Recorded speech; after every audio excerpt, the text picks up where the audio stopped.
दुनिया में भारत एक अपनी अलग छवि रखता है, जो टॉप 4-5 सबसे फास्टेस्ट ग्रोइंग नेशंस है उनमें से एक आता है। लेकिन इसके उलट भारत की एक और भी छवि है। छवि ऐसी है कि आपको झकझोर कर रख देगी। जैसे पुरानी बॉलीवुड की कहानियाँ होती हैं, उसी प्रकार कहानी है। भारत में एक छोटा सा गाँव है, जहाँ पर लगातार 20-30 साल से लड़कियाँ किडनैप होती हैं, वो मारी जाती हैं, उनका रेप होता है, लेकिन इसके उलट कोई FIR तक नहीं लिखी जाती है। तो ये जो कहानी है, ये पुरानी बॉलीवुड हिंदी फिल्मों की तरह है, जहाँ पर पुलिस, कानून और हमारी अदालतें मूक नजर आती हैं। नमस्कार जी, मेरा नाम है अमोक और आज की इस वीडियो में हम लोग बात करने जा रहे हैं भारत में जो कर्नाटक राज्य है। कर्नाटक राज्य में एक छोटा सा गांव है जिसका नाम है धर्मस्थला। हम लोग धर्मस्थला की बात करने जा रहे हैं।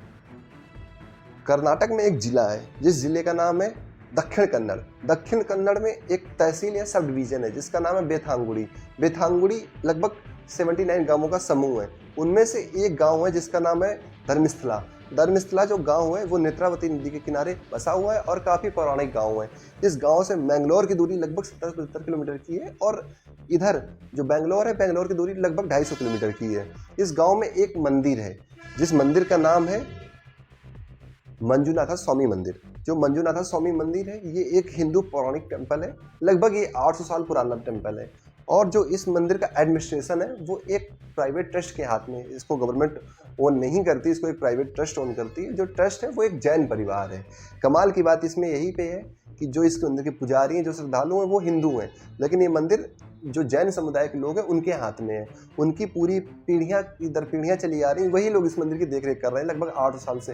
ये उनकी 21वीं पीढ़ी है। जो अभी फिलहाल इस मंदिर के हेड हैं वो एक MP हैं और उनका हम नाम इस वीडियो में नहीं लेंगे।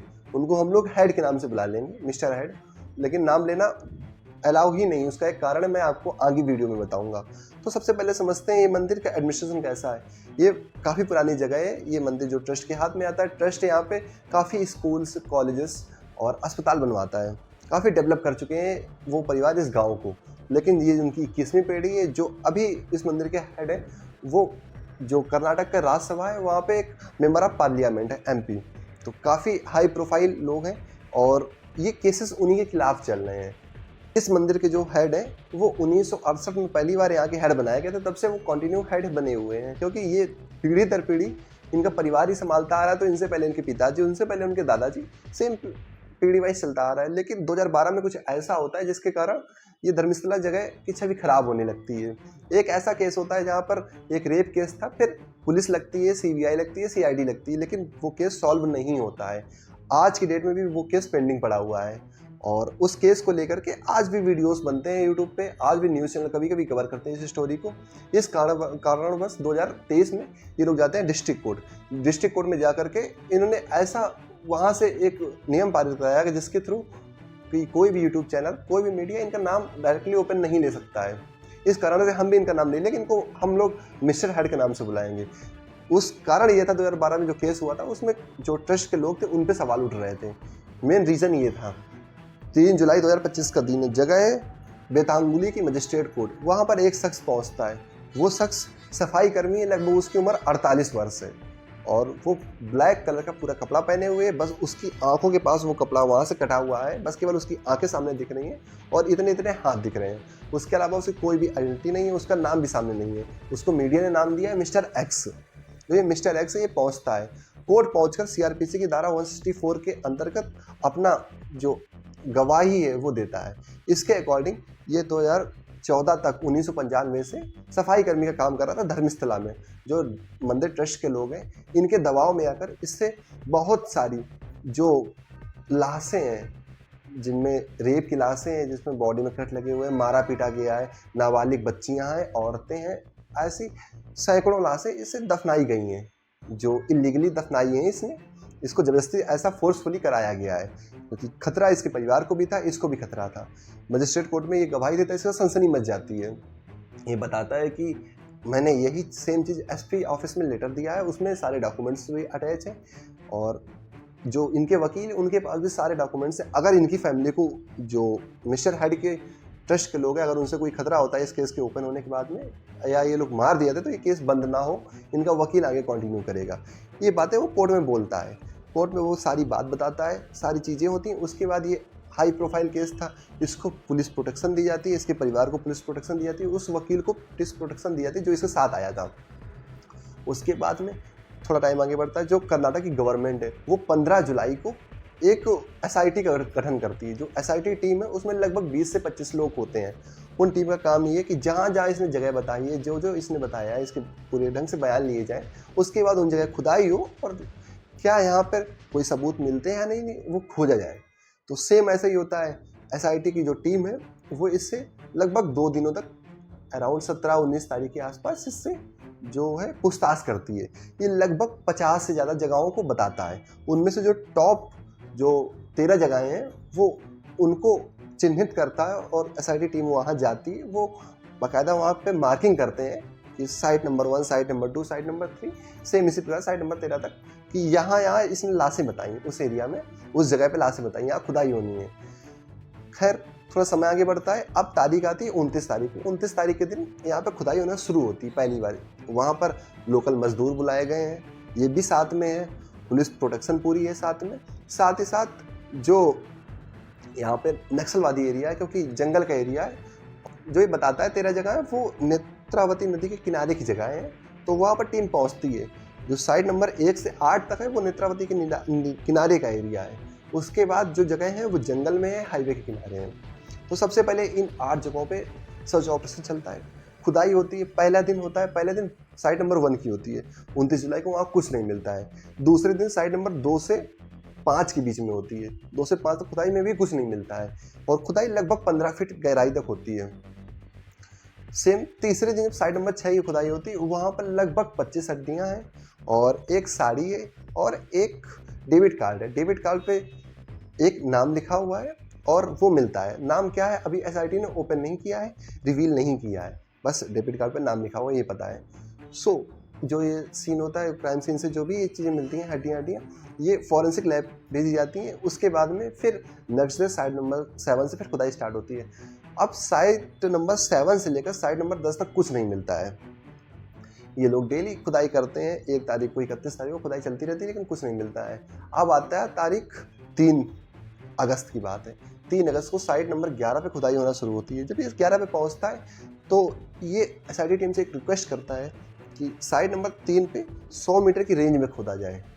100 मीटर की रेंज में खुदाई होती है, लगभग वहाँ पर 100 हड्डियाँ मिलती हैं और साथ ही साथ कपड़े भी कुछ मिलते हैं। लेकिन अभी साइट नंबर जो 12 है उसकी फिर खुदाई होती है नेक्स्ट डे, वहाँ पे कुछ नहीं मिलता है और 13 खुदाई अभी तक हुई नहीं है जब तक मैं ये वीडियो रिकॉर्ड कर रहा हूँ। इस बीच में बहुत सारी चीज़ें ऐसी होती जो नहीं होनी चाहिए थी। तो अभी सर्च ऑपरेशन चल रहा है, अभी ये पूरा नहीं हुआ है और लगभग इसमें 1 महीने का समय लगेगा, क्योंकि 50 से ज़्यादा साइट है और जगह ऐसी है जहाँ बारिश हो रही है, जंगल का एरिया, इतना आसान नहीं है वहाँ सर्च ऑपरेशन चलाना। एसआईटी पूरा काम कर रही है अपना। इस बीच में क्या होता है, एसआईटी अपना नंबर, व्हाट्सएप नंबर और जो ईमेल है वो भी जारी करती है, अपना एड्रेस जारी करती है कि किसी का परिवार से कुछ लोग गायब हुए हो तो वो यहाँ आके बता सकते हैं। अब इस बीच में कुछ केसेस आना शुरू होते हैं। अब बात करते हैं उन केसेस की। केस पर आने से पहले हम लोगों को एक चीज़ और जाननी होगी।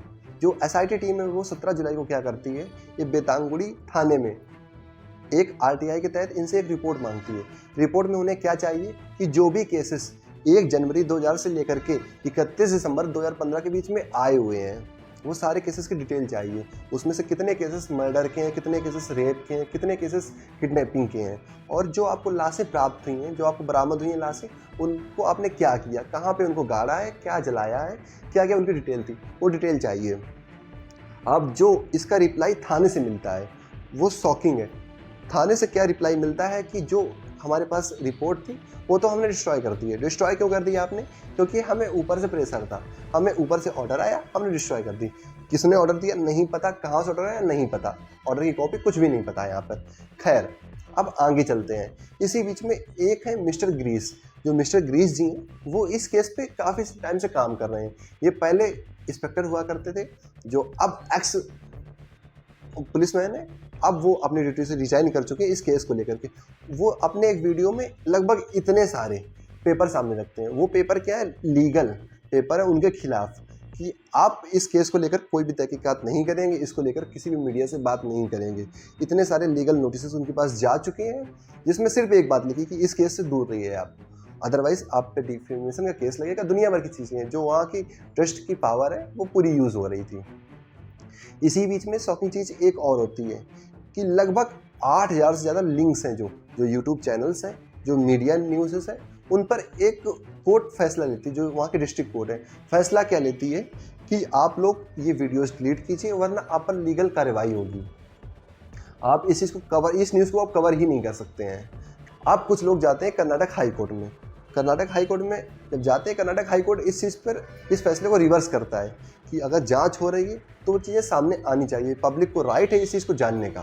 खैर, इसी बीच में क्या होता है कि जो वहाँ के जज हैं, जो डिस्ट्रिक्ट कोर्ट के जज हैं, जिन्होंने ये फैसला सुनाया था, इससे पहले भी जो फैसले सुना रहे थे, वो क्या करते हैं, वो एक बात बोलते हैं आके सामने कि आज के बाद वो इस केस को लेकर कोई भी फैसला नहीं सुनाएंगे, ना ही वो सुनवाई करेंगे, ना ही उनकी कोर्ट इस केस में इन्वॉल्व होगी।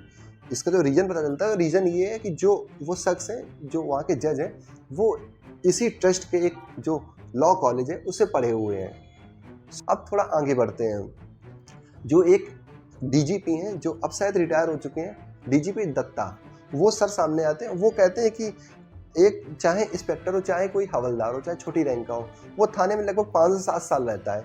तो जब से केसेस आना शुरू हुए तब से लेकर अभी तक जो ये लोग हैं, चाहे वो रिटायर हो गए हो, चाहे वो सर्विस पे हो, चाहे कोई इसी दूसरी जगह हो, उनको बुला के एसआईटी पूछताछ करे। एसआईटी कहती ऐसा होगा, लेकिन जब तक वो सच ऑपरेशन करे तब तक नहीं होगा, सच ऑपरेशन के बाद ये चीज़ होगी। तो खैर, अभी ये चीज़ पेंडिंग में पड़ी हुई है। अब आते हैं केसेस पे। तो 2 शॉकिंग केसेस सामने आते हैं। पुराने केसेस की अभी हम बात नहीं कर रहे, वो केसेस की बात कर रहे हैं जो अभी इन दिनों के बीच में आए हुए हैं। सबसे पहला केस आता है, एक है जयंती टी नाम के शख्स, जो धर्मस्थला गांव के पास के रहने वाले हैं। वो कहते हैं कि धर्मस्थला में गांव में एक उन्होंने लाश देखी, जो झाड़ियों में पड़ी हुई थी, लड़की की लाश थी। लड़की की उम्र 13, 14, 15 के बीच में होगी, जो उन्होंने बताया, उनके बयान में है ये चीज़। ठीक है, वो इस चीज़ को लेकर पहुंचते हैं एसआईटी के पास। एसआईटी को बताते हैं कि मुझे वो जगह पता है जहां पर पुलिस वालों ने वो उस लाश को गाड़ा। उनका कहना ये है कि जब मैं इस लाश को देखता हूँ, मैं जाता हूँ थाने में। मैं थाने में जाकर पुलिस वालों को ये बात बताता हूँ, वो मुझे उल्टा धमकाते हैं कि तुमने मुझे तो ये बात बता दी, अब तुम इसका मुँह नहीं खोलोगे कहीं भी।